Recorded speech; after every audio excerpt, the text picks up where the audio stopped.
এটিতেও হুমায়ুন ফরিদী সাহেবের সমাধিস্থল। আপনারা কি জানতেন যে একজন হুমায়ুন ফরিদী বীর মুক্তিযোদ্ধা ছিলেন?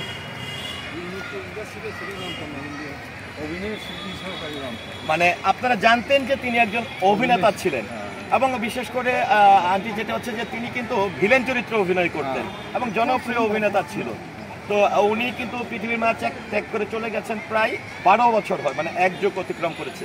তো আঙ্কেল, আপনার কাছে একদম মুরব্বী হিসাবে, কারণ আপনারা স্বাধীনতা যুদ্ধ দেখেছেন, অনেক এই দেশটি আসলে কীভাবে স্বাধীন হয়েছে সেই সম্পর্কে আপনাদের ধারণা আছে। তো একজন হুমায়ুন ফরিদী, যিনি একজন বিশিষ্ট অভিনেতা ছিলেন, এখানে এসে যখন দেখলেন যে বীর মুক্তিযোদ্ধা, আপনার অনুভূতি সম্পর্কে একটু জানতে চাই। যে আসলে হুমায়ুন ফরিদী সাহেবকে তো আসলে সবাই ভালোবাসে, একজন মেধাবী অভিনয় শিল্পী ছিলেন। তো একজন বীর মুক্তিযোদ্ধা হুমায়ুন ফরিদী সম্পর্কে আপনার কাছে একটু জানতে চাই যে আপনার অনুভূতি কি, দুজনের কাছ থেকে একটু জানতে চাই। না, আমরা তো ছবি যখন দেখছি, ওনার যে ছবি দেখছি, ওই সময় যে স্বাধীন বাংলার সময় যে ছবিগুলি করছি, ওই ছবির মধ্যে আর তারে দেখছি। না, অভিনেতা মানে অভিনেতা আমরা জানতামই না তাকে, আমরা তো অভিনেতা হিসাবে তাকে জানতাম। তো আজকে যখন এসে দেখলেন যে একজন বীর মুক্তিযোদ্ধা, তো কারণ আমরা তো সবাই জানি যে এটা বুদ্ধিজীবীদের কবরস্থান, তো বুদ্ধিজীবীর কবরস্থানে এসে যখন দেখলেন বীর মুক্তিযোদ্ধার কবর, তখন আসলে আপনার একজন বাঙালি হিসাবে আপনি কতটা গর্ববোধ করছেন? অবশ্যই গর্ববোধ করছি, তার জন্য দোয়া করতেছি, তার জন্য মানে আমি সূরা ফালাক 3 বার করছি, আলহামদুলিল্লাহ 3 বার করছি, তার জন্য মাগফিরাত কামনা করি, এটা অন্তত দোয়া করি। ধন্যবাদ। আসলে এরকম সারা দেশের ছড়িয়ে ছিটিয়ে থাকা যারা ফরিদী ভক্ত রয়েছেন, যারা একজন গুণী অভিনেতা হুমায়ুন ফরিদী সাহেবকে চিনেন, জানেন, তাদের কিন্তু আসলে অনেকেরই জানাই ছিল না যে একজন গুণী অভিনেতা, কিংবদন্তি অভিনেতা হুমায়ুন ফরিদী সাহেব একজন বীর মুক্তিযোদ্ধা ছিল, এটি আসলে অনেকের কাছে জানা ছিল না। আমি একটু আমাদের এখানে দুইটা ছোট ভাই, তোমাদের সঙ্গে একটু কথা বলবো, আমি একটু কথা বলতে চাই। বর্তমান প্রজন্মের কিছু ছোট ভাই এখানে হাঁটাচলা করছে। ভাইয়া, এই সমাধিস্থলটি কার, এটা কি তুমি জানো? এখানে কিন্তু লেখা আছে, একটু আমরা দেখাতে চাই বা একটু তোমার সঙ্গে কথা বলতে চাই। এই যে সমাধিস্থলটা কি কার? এটা হচ্ছে গিয়ে মরহুম হুমায়ুন ফরিদী সাহেব।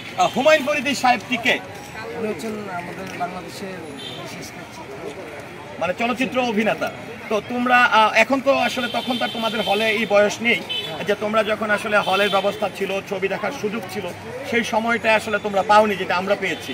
তো তোমরা তো হুমায়ুন ফরিদীকে চিনো যেহেতু ইউটিউব, ফেসবুক। তো একজন এখন বর্তমান প্রজন্মের একজন মানুষ হিসাবে তোমার কাছে প্রশ্ন করতে চাই যে তিনি যে একজন বীর মুক্তিযোদ্ধা ছিল, যখন আগে ইউটিউবে বা ফেসবুকে দেখতা, তখন কি জানতা যে উনি একজন বীর মুক্তিযোদ্ধা ছিল? আসলে আগে জানতাম না, মানে তিনি বীর মুক্তিযোদ্ধা ছিল, তিনি মারা যাওয়ার পরে আমরা জানতে পারছি বা এই সমাধিস্থলে এসে।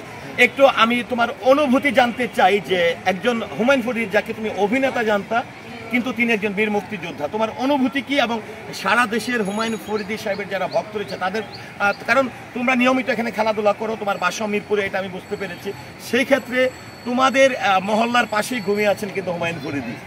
এটা অনেক বড় একটা ব্যাপার যে দেশবরণ্য একজন গুণী অভিনেতা, যিনি তোমাদের সেই খেলাধুলার জায়গা বা যেখানে তোমরা থাকো সেখানে তার সমাধিস্থল। সারা দেশের ফরিদী ভক্তদের উদ্দেশ্যে বা হুমায়ুন ফরিদী সম্পর্কে তোমার অনুভূতিটা জানতে চাই।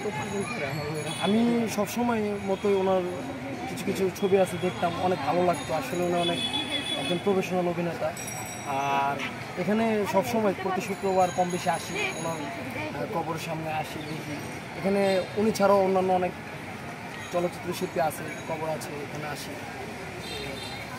ধন্যবাদ তোমাকে। অবশ্যই আশা করি যে তোমাদের প্রজন্মের কাছেও, যেহেতু উনি দেশপ্রেমিক ছিলেন, বীর মুক্তিযোদ্ধা ছিলেন, শুধু একজন অভিনেতা না, আর একজন যোদ্ধার সারা জীবনই অমর। আর সর্বশেষ তোমার কাছে একটু জানতে চাইবো, এটা হচ্ছে যে একজন অভিনেতা হুমায়ুন ফরিদী এবং বীর মুক্তিযোদ্ধা হুমায়ুন ফরিদী সম্পর্কে তোমার অনুভূতি কি? তুমি তো এই প্রজন্মের, তুমি একজন হুমায়ুন ফরিদী সাহেবকে নিয়ে কতটা এখন, মানে অভিনেতা তো তাকে ইউটিউবে দেখেছো, ফেসবুকে দেখেছো, যখন এক বীর মুক্তিযোদ্ধা তখন তোমার অনুভূতিটা কি? একজন দেশপ্রেমিকের সমাধিস্থলকে সামনে দাঁড়িয়ে তুমি কতটা গর্ববোধ করছো? হ্যাঁ, সেটা আমাদের গর্বের বিষয়, যেহেতু সে একজন বীর মুক্তিযোদ্ধা ছিলেন, আমাদের দেশের জন্য লড়েছেন। আঙ্কেল, আপনার কাছে একটু যেতে চাই, যেটি হচ্ছে যে আপনি আমার শুরু থেকে আমার সঙ্গে অনেকক্ষণ ছিলেন। আপনার দেশের বাড়ি কোথায়? আমার দেশের বাড়ি হলো নওগাঁ, মান্দা থানা, ভারসো ইউনিয়ন। আমাদের বাড়িতে মুক্তির ক্যাম্প ছিল। আমার বাবারা মুক্তিযোদ্ধা, আমার মা মুক্তিযোদ্ধা ঘাতে গিয়েছে। আমরা মুক্তিযোদ্ধা পরিবারের সন্তান। আমাদের এখনো কোনো মূল্যায়ন হয়নি, বা আমাদের গ্রামে 2টা মুক্তিযোদ্ধা হয়েছে, আর কোনো মুক্তিযোদ্ধা করা হয়নি। হ্যাঁ, তো একজন হুমায়ুন ফরিদী তিনি মুক্তিযোদ্ধা ছিল, এটা কি আপনি জানতেন? আগে জানতেন? না, আগে জানতাম না।